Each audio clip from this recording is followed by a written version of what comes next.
বিসমিল্লাহির রহমানির রহিম। আসসালামু আলাইকুম। আজকে বাংলাদেশ পল্লী বিদ্যুতায়ন বোর্ডে যে ৬০ জনের একটি নতুন সার্কুলার প্রকাশিত হয়েছে, এই নিয়ে ফুল ভিডিওতে আপনাদের সাথে আছি আমি আজহাতুল্লাহ।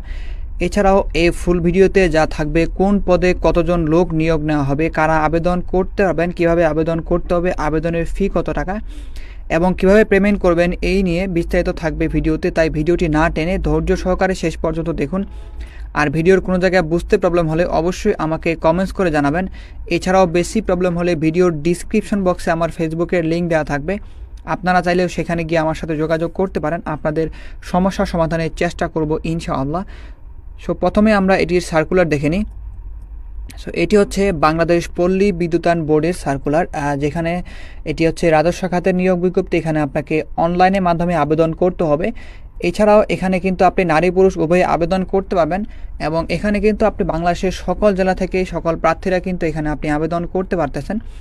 এরপরে নিচে দেখতে পাচ্ছি ক্রমিক নাম্বার, পদের নাম, বেতন স্কেল।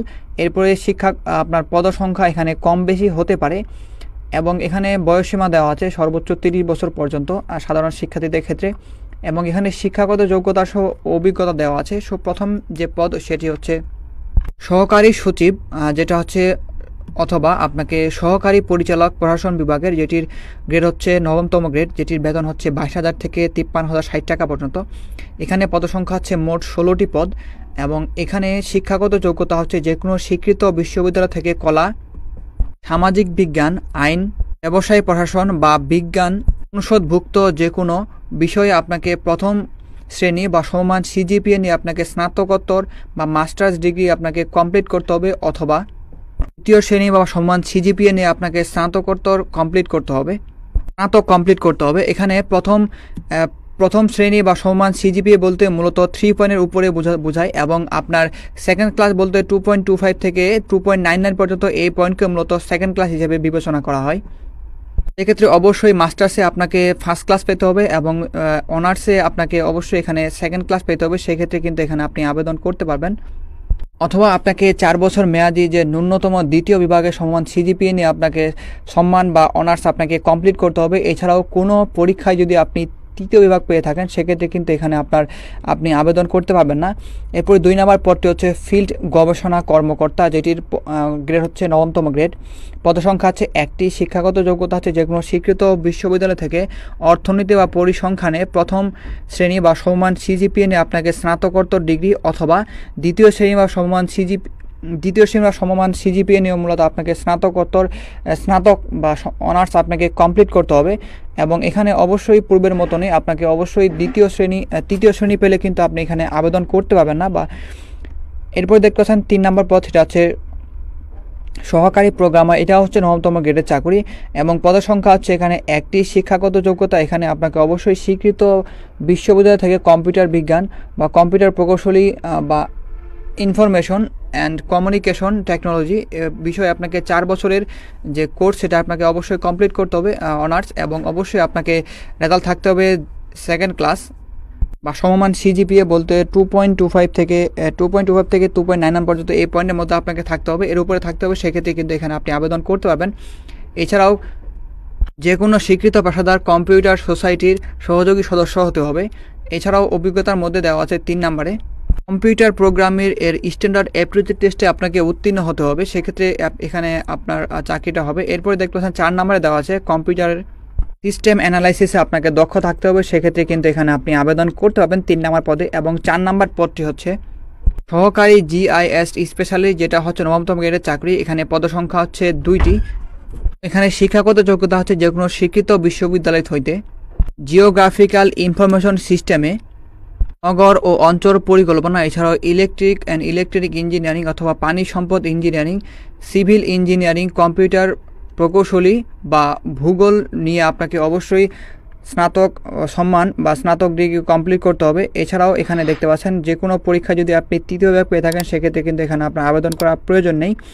এবং 5 নম্বর পদটি হচ্ছে টেবুলেটর, যেটির গ্রেড হচ্ছে 10তম গ্রেড, যেটির বেতন হচ্ছে 16,000 থেকে 38,640 টাকা পর্যন্ত। এখানে পদসংখ্যা হচ্ছে একটি এবং শিক্ষাগত যোগ্যতা হচ্ছে যে কোনো স্বীকৃত বিশ্ববিদ্যালয় থেকে পরিসংখ্যানে ন্যূনতম আপনাকে সেকেন্ড ক্লাস বা সমান সিজিপিএ নিয়ে উত্তীর্ণ হতে হবে, স্নাতকোত্তর ডিগ্রি কমপ্লিট করতে হবে। এছাড়াও অবশ্যই অথবা আপনাকে 4 বছর মেয়াদির যে ন্যূনতম উক্ত বিষয়ের উপরে অবশ্যই আপনাকে সম্মান বা অনার্স কমপ্লিট করতে হবে। এছাড়াও কোনো বিষয় যদি আপনি তৃতীয় বিভাগ পান সেক্ষেত্রে কিন্তু এখানে আপনার আবেদন করার প্রয়োজন নেই। এবং এখানে 6 নাম্বার পদটি হচ্ছে পরিদর্শক, যেটা হচ্ছে বন ও প্লান্ট, যেটির গ্রেড হচ্ছে 10তম গ্রেড। যে এখানে পদসংখ্যা হচ্ছে একটি এবং এখানে শিক্ষাগত যোগ্যতা হচ্ছে যে কোনো স্বীকৃত ইনস্টিটিউট হইতে আপনাকে উড এয়ারিং বা প্রযুক্তিবিদ্যায় আপনাকে ডিপ্লোমা থাকতে হবে, সেক্ষেত্রে আবেদন করতে হবেন। অথবা যদি আপনি কোনো বিশ্ববিদ্যালয় থেকে পদার্থবিদ্যা, রসায়নবিদ্যা বা উদ্ভিদবিদ্যা বিষয়ে আপনি যদি স্নাতক সহ কমপ্লিট করে থাকেন এবং 2 বছরের বাস্তব অভিজ্ঞতা থাকে সেই ক্ষেত্রে কিন্তু এখানে আপনি আবেদন করতে পারবেন।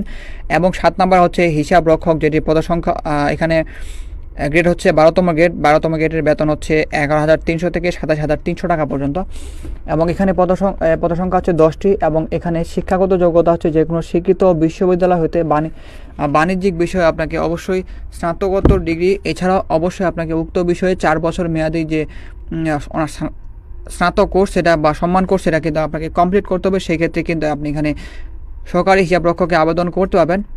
এবং এখানে হিসাব রক্ষকে আবেদন করতে হবেন। এবং 8 নাম্বার হচ্ছে সহকারী হিসাব রক্ষক, যেটির গ্রেড হচ্ছে 13তম গ্রেড, যেটির বেতন হচ্ছে 11,000 থেকে আপনার 26,590 টাকা।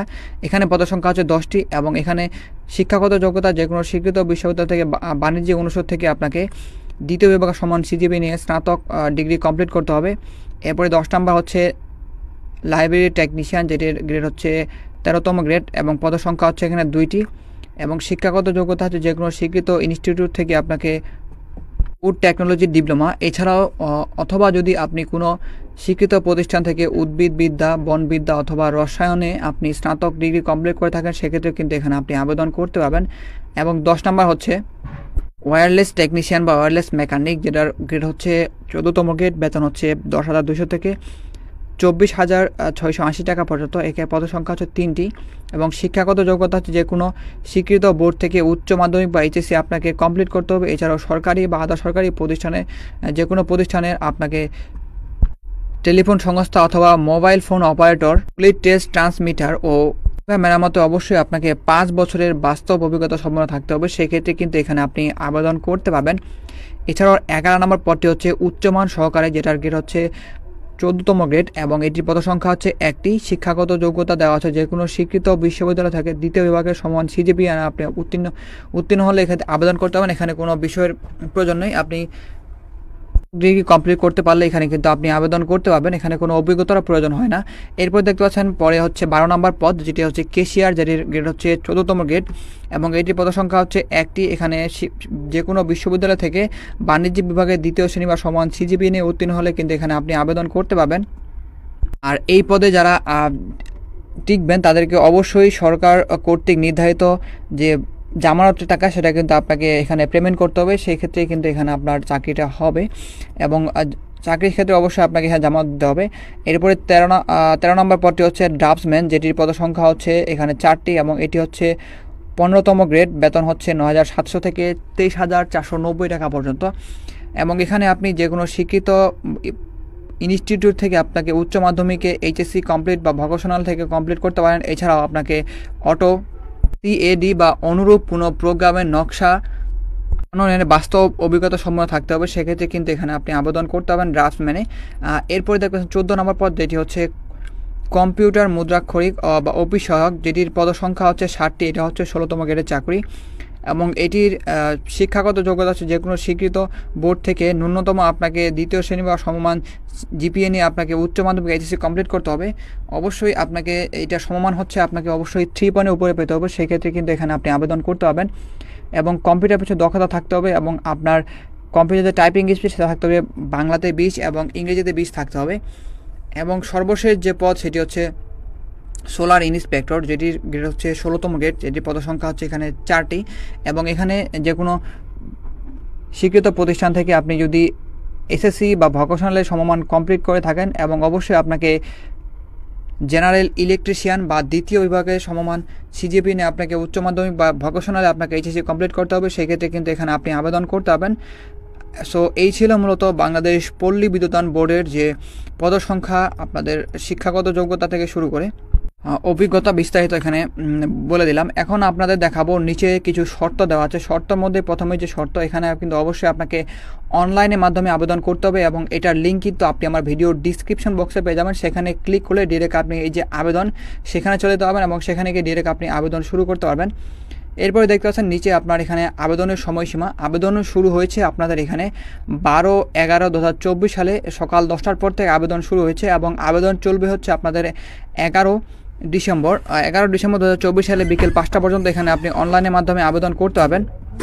এবং এখানে বয়স সংক্রান্ত কিছু তথ্য দেওয়া আছে। বয়স হতে হবে আপনাদের দেখতে পাচ্ছেন 12 ডিসেম্বর 2024 সালের মধ্যে সাধারণ প্রার্থীদের বয়স হতে হবে 18 থেকে 30 বছরের মধ্যে এবং যারা বীর মুক্তিযোদ্ধার সন্তান বা শারীরিকভাবে প্রতিবন্ধী তারা কিন্তু 18 থেকে 32 বছর বয়স পর্যন্ত এখানে আপনি আবেদন করতে পারবেন। এছাড়াও আপনারা যারা বাংলাদেশ পল্লী বিদ্যুতায়ন বোর্ডে প্রকল্প অনুসারী চাকরি করেছেন তারা কিন্তু এখানে আবেদন করতে পারবেন। সেক্ষেত্রে অবশ্যই কিন্তু আপনাকে উক্ত প্রতিষ্ঠান থেকে যে আপনার ইস্যুকৃত সনদ সেটা কিন্তু অবশ্যই লাগবে, সেক্ষেত্রে কিন্তু এখানে আপনি আবেদন করতে পারবেন। এবং এখানে দেখতে পাচ্ছেন আপনাকে 1 থেকে 4 নম্বর পদের জন্য 669 টাকা, 5 থেকে 6 নম্বর পদের জন্য আপনাকে 558 টাকা এবং 7 নম্বর পদের জন্য আপনাকে 335 টাকা এবং 8 থেকে 15 নম্বর পদের জন্য আপনাকে 223 টাকা টেলিটক সীমা রিচার্জ করতে হবে। এবং কীভাবে করবেন তা একটু পরে আপনাদের দেখিয়ে দিচ্ছি। সো এই ছিল মূলত বাংলাদেশ পল্লী বিদ্যুতায়ন বোর্ডের যে নিয়োগ বিজ্ঞপ্তি। এখন দেখাবো কিভাবে এটিতে আপনি আবেদন বা অ্যাপ্লাই করবেন। আবেদন করতে গেলে অ্যাট ফার্স্ট আপনাকে যে কোনো একটি ব্রাউজারে যেতে হবে এবং আপনাকে সার্চ অপশনে গিয়ে লিখতে হবে BREBR.teletalk.com.bd। এছাড়াও এটার লিঙ্ক কিন্তু আপনি আমার ভিডিওর ডিসক্রিপশন বক্সে পেয়ে যাবেন। সেখানে ক্লিক করে ডিরেক্ট এই পেজে আপনি চলে আসবেন। এটা হচ্ছে পল্লী বিদ্যুতায়ন বোর্ডের অ্যাপ্লিকেশনের যে পোর্টাল সেটি। এখানে আমরা দেখতে পাচ্ছি প্রথমে যে প্রথম যে অপশন এখানে দেওয়া আছে এবং ডেট দেওয়া আছে আপনাদের 7 নভেম্বর 2024 সালে, এটাতে ক্লিক করতে হবে। এটাতে ক্লিক করার পরে আপনি দেখতে পাচ্ছেন এরকম একটা আবারও পেজ আপনাদের সামনে চলে আসবে। যেহেতু আমরা এখানে আবেদন করব সেক্ষেত্রে নিচে দেখতে পাচ্ছেন অ্যাপ্লিকেশন ফর্ম, এটাতে ক্লিক করতে হবে। এটাতে ক্লিক করার পরে দেখতে পাচ্ছেন এখানে আপনার সকল পদের নাম এখানে শো করবে। সো আপনি যেই পদে আবেদন করতে চান সেই পদের বাম পাশে এখানে টিক মার্ক দেবেন এবং টিক মার্ক দিয়ে আপনি পরবর্তীতে নেক্সটে ক্লিক করে দেবেন। নেক্সটে ক্লিক করার পরে দেখতে পাচ্ছেন এরকম একটা পেজ আপনাদের সামনে চলে আসবে। এখানে দেওয়া আছে premium member all of jobs. এটি মূলত হচ্ছে একটি মেম্বারশিপ যার মাধ্যমে আপনি সকল চাকরির আবেদন কিন্তু 1 মিনিটের মধ্যেই করে ফেলতে পারবেন এবং সেই জন্য আপনাকে অবশ্যই এটির মেম্বারশিপ হতে হবে এবং এটির মেম্বারশিপ কিন্তু আপনাদের হওয়ার জন্য আলাদা একটি ওয়েবসাইট আছে। সেই ওয়েবসাইটে গিয়ে মূলত আপনাকে এটার জন্য আবেদন করতে হবে। এছাড়াও আপনারা যদি আমাদের মাধ্যমে এটির মেম্বার হতে চান সেক্ষেত্রে স্ক্রিনে দেখানো নাম্বারে আমাদের সাথে যোগাযোগ করুন। এছাড়াও সকল প্রকার চাকরির আবেদনের ক্ষেত্রে আমাদের সাথে যদি যোগাযোগ করতে চান সেক্ষেত্রে স্ক্রিনে দেওয়া নাম্বারে যোগাযোগ করুন, আপনাদের আবেদন করে দেওয়ার চেষ্টা করবো ইনশাআল্লাহ। যেহেতু আমি মেম্বার সেক্ষেত্রে আমি এখানে ইয়েস দিলাম। ইয়েস দেওয়ার পরে আমাকে যে নাম্বার দেওয়া হয়েছে সেই নাম্বারটা আমি এখানে দিয়ে দিলাম। দিয়ে দেওয়ার পরে নেক্সটে ক্লিক করলাম। নেক্সটে ক্লিক করার পরে দেখতে পাচ্ছেন আমার সকল ইনফরমেশন এখানে কিন্তু চলে আসছে, আমাকে আর নতুন করে কোনো কিছু ফিল আপ করতে হবে না। সো এটা হচ্ছে একটি বড় বেনিফিট যেটা হচ্ছে প্রিমিয়াম মেম্বারের। সো আমাকে কোনো কিছু এখানে ফিল আপ করতে হবে না। আর আপনারা যারা মেম্বার না সেক্ষেত্রে আপনাকে এখানে সকল ইনফরমেশন কিন্তু আপনাকে এক এক করে ফিল আপ করতে হবে। অবশ্যই সঠিক এবং নির্ভুল তথ্য দিয়ে কিন্তু আপনাকে এই ফর্মটা ফিল আপ করতে হবে। প্রথমে আপনাকে বেসিক ইনফরমেশনের মধ্যে আপনাকে আপনার নাম, বাবার নাম, মায়ের নাম বাংলায় এবং ইংরেজিতে, আর এরপরে আপনাকে আপনার জন্ম তারিখ, তারপরে আপনার ধর্ম থেকে শুরু করে আপনার ন্যাশনাল আইডি নাম্বার অথবা জন্ম নিবন্ধন নাম্বার দুটো একটা দিলে হয়। এরপরে নিচে আপনাকে আপনার ফোন নাম্বার, আপনার মোবাইল নাম্বার এবং অবশ্যই 2টা ফোন নাম্বার আপনাকে সেম দিতে হবে এবং অবশ্যই আপনি সচল ফোন নাম্বার দেবেন যেটা সবসময় আপনার চালু থাকে বা আপনার কাছে থাকে। এবং এখানে দেখতে পাচ্ছেন আপনার যদি কোনো কোটা থেকে থাকে সেক্ষেত্রে আপনি দিবেন, না থাকলে নট অ্যাপ্লিকেবল দেবেন। এটা হচ্ছে ডিপার্টমেন্টাল স্ট্যাটাস। আপনি যেই পদে আবেদন করেছেন সেই পদে যদি এর আগে কোনো চাকরি করে থাকেন সেক্ষেত্রে মূলত সরকারি, আধা সরকারি বা সাহিত্য প্রতিষ্ঠানে সেক্ষেত্রে মূলত আপনাকে ডিপার্টমেন্টাল ক্যান্ডিডেট বলা হয়। সেক্ষেত্রে আপনি যদি যে পদে আবেদন করেছেন সেই পদে যদি এর আগে চাকরি করে থাকেন সরকারি, আধা সরকারি বা কোনো সাহিত্য প্রতিষ্ঠানে সেখানে আপনি দিবেন, না থাকলে নট অ্যাপ্লিকেবল দিবেন। এরপরে দেখতে পাচ্ছেন এখানে আপনাকে আপনার যে অ্যাড্রেস বার এটা কিন্তু আপনাকে ফিল আপ করতে হবে। প্রথমে আপনাকে বর্তমান ঠিকানা আপনাকে কেয়ার অফ বলতে মূলত বোঝানো হয় আপনি প্রযত্নে, মানে আপনি যার আন্ডারে বর্তমানে আছেন, বাবা মা হতে পারে, অথবা বাবা মা না থাকলে বড় ভাই হতে পারে, ফুপা হতে পারে, ফুপি হতে পারে, যেই হোক না কেন ওনার নাম এখানে দিবেন। তারপর এখানে আপনার গ্রামের নাম দিবেন। তারপর যদি শহরে থেকে থাকেন সেখানে ফ্ল্যাট নাম্বার, রোড নাম্বার দিয়ে থাকবেন। এরপরে আপনাকে এখানে আপনার ডিস্ট্রিক্ট, তারপর হচ্ছে থানা, তারপর হচ্ছে থানা বা উপজেলা, এরপরে পোস্ট অফিস এবং পোস্টাল কোড এবং 2 অ্যাড্রেস আপনার যদি সেম হয়ে থাকে সেক্ষেত্রে লেখানোর দরকার নেই। শুধু আপনি উপরে দেখতে পাচ্ছেন সেম অ্যাজ প্রেজেন্ট অ্যাড্রেস, এখানে ক্লিক করে দেবেন এবং এখানে ক্লিক করলে আপনি 2টা অ্যাড্রেস সেম হয়ে যাবে। এরপর দেখতে পাচ্ছেন আপনাকে আপনার এডুকেশন লেভেল ফিল আপ করতে হবে। এডুকেশন লেভেলে প্রথমে দেওয়া আছে এসএসসির মধ্যে প্রথমে দেওয়া আছে আপনার এক্সাম নেম, সেটা আপনি যদি এসএসসি করে থাকেন সেক্ষেত্রে এসএসসি দিবেন, যদি আপনি দাখিল করে থাকেন বা দাখিল করে দেবেন, যদি ও লেভেল থাকেন সেক্ষেত্রে ও লেভেল সিলেক্ট করবেন। তারপরে এখানে আপনাকে আপনার রোল নাম্বার, তারপরে হচ্ছে আপনার যে সাবজেক্ট নিয়ে পড়েছেন সায়েন্স, আর্টস না কমার্স সেটা দিবেন। তারপরে আপনার বোর্ড, তারপরে আপনার রেজাল্ট হচ্ছে আউট অফ 5-এর মধ্যে কত পেয়েছেন সেটা দিতে হবে। আউট অফ 5 সিলেক্ট করার পরে কিন্তু আপনার রেজাল্ট দিতে হবে। এরপরে আপনাকে পাসিং ইয়ার, সেমভাবে আপনাকে এইচএসসি এবং আপনার গ্র্যাজুয়েশন বা ডিগ্রি এখানে ফিল আপ করে দেবেন। এছাড়াও যদি আপনার মাস্টার্স থেকে থাকে সেক্ষেত্রে দেখতে পাচ্ছেন এখানে টিক মার্ক দেওয়ার অপশন আছে, ইফ অ্যাপ্লিকেবল এটাতে টিক মার্ক দেবেন এবং টিক মার্ক দিয়ে আপনি আপনার এখানে মাস্টার্সে ফিল আপ করে দেবেন। এছাড়াও দেখতে পাচ্ছেন আপনি যদি কোনো পিএইচডি রানিং করে থাকেন বা আপনার যদি এমপিল করে থাকেন সেক্ষেত্রে আপনি সেটা দিতে পারেন। এরপরে যেতে পাচ্ছেন নিচে জব এক্সপিরিয়েন্স, আপনার যদি কোনো জব এক্সপিরিয়েন্স থেকে থাকে সেক্ষেত্রে এখানে টিক মার্ক দিবেন এবং টিক মার্ক দিয়ে আপনি আপনার জব এক্সপিরিয়েন্স ডিটেলস এখানে লিখে দিবেন। এরপরে দেখতে পাচ্ছেন এখানে আপনার আদার্স কোয়ালিফিকেশন বা এক্সপিরিয়েন্স চেয়েছে। আমি যেই পদে আবেদন করেছি, আমরা যদি একটু সার্কুলারটা দেখেন, এখানে সার্কুলার দেওয়া আছে অভিজ্ঞতার মধ্যে আপনাকে 5 বছরের বাস্তব অভিজ্ঞতা সম্পন্ন থাকতে হবে। সো সেম কথাটা এখানে লেখা আছে। অবশ্যই আপনি যারা যে পদে আবেদন করবেন সেই পদের অভিজ্ঞতাটা একটু অভিজ্ঞতা দেখে নেবেন, সেক্ষেত্রে কিন্তু আপনাকে আবেদন করতে হবে। অভিজ্ঞতা না থাকলে কিন্তু এখানে আপনার আবেদন করার প্রয়োজন নেই, কারণ এখানে আদার্স কোয়ালিফিকেশনে বলে দেওয়া আছে আপনার সেই অভিজ্ঞতা লাগবে। অবশ্যই আপনি ইয়েস দিবেন, নো দেওয়ার কোনো অপশনই নাই। এরপরে দেখতে পাচ্ছেন নিচে আপনাকে ভেরিফিকেশন কোড, এই ভেরিফিকেশন কোডটা আপনি এখানে ফিল আপ করে দিবেন। ভেরিফিকেশন কোড ফিল আপ করা হয়ে গেলে যে দেখতে পাচ্ছেন I declare that the information, এখানে টিক মার্ক দেবেন এবং টিক মার্ক দিয়ে আপনি সাবমিটে ক্লিক করে দেবেন। সাবমিটে ক্লিক করার পরে দেখতে পাচ্ছেন এরকম একটা অ্যাপ্লিকেশন রিভিউ আপনি দেখতে পাবেন। আপনি এতক্ষণ যা ফিল আপ করেছেন সকল ইনফরমেশন এখানে শো করবে এবং আপনি অবশ্যই সতর্কতার সহিত সকল স্পেলিং সহ আপনার যাবতীয় তথ্য এখানে দেখে নেবেন। এছাড়াও যদি আপনার কোনো জায়গায় ভুল হয়ে থাকে সেক্ষেত্রে দেখতে পাচ্ছেন এখানে চেঞ্জ নিডেড, এখানে ক্লিক করলে আপনি পূর্ববর্তী যে আপনার অ্যাপ্লিকেশন আছে সেটাতে চলে যাবেন এবং সেখানে কারেকশন করে আবার আপনার ক্যাপচার কোড দিয়ে সেখানে চলে আসবেন এবং এভাবে মূলত আপনাকে কারেকশন করতে হবে। আর না হলে কিন্তু আবার পুনরায় আপনাকে আবেদনটা করতে হবে। সেক্ষেত্রে অবশ্যই আপনার যাদের কোনো ভুল হয়েছে এখানে টিক মার্ক দিলে পূর্ববর্তী অপশনে চলে যাবেন এবং সেখানে গিয়ে আপনি ঠিক করে আবার পরবর্তীতে চলে আসতে পারবেন। এবং এখানে দেখতে পাচ্ছেন এখানে আপনাকে ছবি এবং সিগনেচার অ্যাড করতে হবে। এখানে দেখতে পাচ্ছেন চুজ ফাইল নামে অপশন আছে, এখানে ক্লিক করবেন এবং আপনার যেই ফাইলের ছবি আছে সেখান থেকে এখানে অ্যাড করে দিবেন। সেমভাবে আপনি আপনার সিগনেচার অ্যাড করে দেবেন। দেওয়ার পর নিচে দেখতে পাচ্ছেন আই ডিক্লার দ্যাট, এখানে টিক মার্ক দিবেন এবং নিচে দেখতে পাচ্ছেন সাবমিট অপশন, এখানে সাবমিট করে দিতে হবে। সাবমিট করে দেওয়ার পর দেখতে পাচ্ছেন এরকম একটা অ্যাপ্লিকেশন কপি আপনি পেয়ে যাবেন এবং আপনি অবশ্যই আবারও ভালোভাবে দেখে নেবেন আপনার সকল ইনফরমেশন ঠিক আছে কিনা। এখানে দেখতে পাচ্ছেন আপনাকে একটা ইউজার আইডি দেওয়া হয়েছে। আমরা যদি একটু নিচে যাই, এটার দেখতে পাচ্ছেন এখানে সেম ইউজারে কিন্তু এখানে দেওয়া আছে। সো এটাকে অবশ্যই আপনি ডাউনলোড করে নেবেন এবং ডাউনলোড করার পরে আবার ভালোভাবে দেখে নেবেন যে আপনার সকল ইনফরমেশন ঠিক আছে কিনা। সকল ইনফরমেশন ঠিক থাকলে পরবর্তীতে আপনি আপনার যে পেমেন্ট সেটাতে যাবেন। পেমেন্ট করার জন্য একটি আপনাকে টেলিটক সিম থাকতে হবে এবং আপনার মেসেজ অপশনে গিয়ে টাইপ করতে হবে BREBR ডট স্পেস দেবেন, স্পেস দেওয়ার পরে আপনাকে যে ইউজারই দেওয়া হয়েছে এই সেম ইউজারই এখানে দেওয়া আছে এবং সেম এক্সাম্পল এখানে দেওয়া আছে। আপনি যদি এক্সাম্পলটা এখান থেকে এই পর্যন্ত সেমভাবে তুলে দেন সেখানেও কিন্তু হয়ে যাবে। এরপরে আপনাকে 16222 নাম্বারে SMS-টা পাঠাতে হবে এবং SMS পাঠানো হয়ে গেলে আপনাকে একটি রিটার্ন SMS দেওয়া হবে এবং সেই SMS-এ আপনাকে আপনার পদের নাম, আপনার নাম এবং আপনার একটি 8 সংখ্যার কোড দেওয়া হবে এবং কত টাকা কাটবে সেখানে টাকার অ্যামাউন্টটা কিন্তু উল্লেখ করা থাকবে এবং সেই কোডটা আপনি টুকে রাখবেন। রাখার পরে আপনাকে আবারও মেসেজ অপশনে টাইপ করতে হবে BREBR স্পেস দিবেন, স্পেস দেওয়ার পরে বড় হাতের YS দিবেন। তারপরে আপনাকে যে কোড সংখ্যা দেওয়া হয়েছে কোড নাম্বারটা সেটা দিয়ে দিবেন। দিয়ে দেওয়ার পরে 16222 নাম্বারে আবারও SMS-টা পাঠিয়ে দেবেন। SMS পাঠানো হয়ে গেলে আপনাকে একটি রিটার্ন SMS দেওয়া হবে এবং সেই রিটার্ন সেম SMS কিন্তু আপনি যে ফোন নাম্বার দিয়েছিলেন সেই ফোন নাম্বারে দেওয়া হবে এবং সেই অনুযায়ী কিন্তু আপনি পরবর্তীতে যখন আপনার অ্যাডমিট কার্ডের জন্য মেসেজ আসবে 7 থেকে 10 দিন আগে আপনার অ্যাডমিট কার্ডের জন্য মেসেজ আসে এবং সেই মেসেজ অনুযায়ী কিন্তু আপনাকে আপনার অ্যাডমিট কার্ড তুলতে হবে এবং সেই অ্যাডমিট কার্ডে আপনার পরীক্ষার তারিখ এবং কেন্দ্রের নাম বিস্তারিত উল্লেখ করা থাকবে। সো এভাবে মূলত আপনাকে পেমেন্টটা করতে হবে। সো এই ছিল মূলত আজকের এই ভিডিওটি শেষ পর্যন্ত দেখার জন্য সবাইকে অসংখ্য ধন্যবাদ। দেখা হবে অন্য কোনো এক ভিডিওতে। সেই পর্যন্ত সবাই ভালো থাকবেন, সুস্থ থাকবেন। আল্লাহ হাফেজ।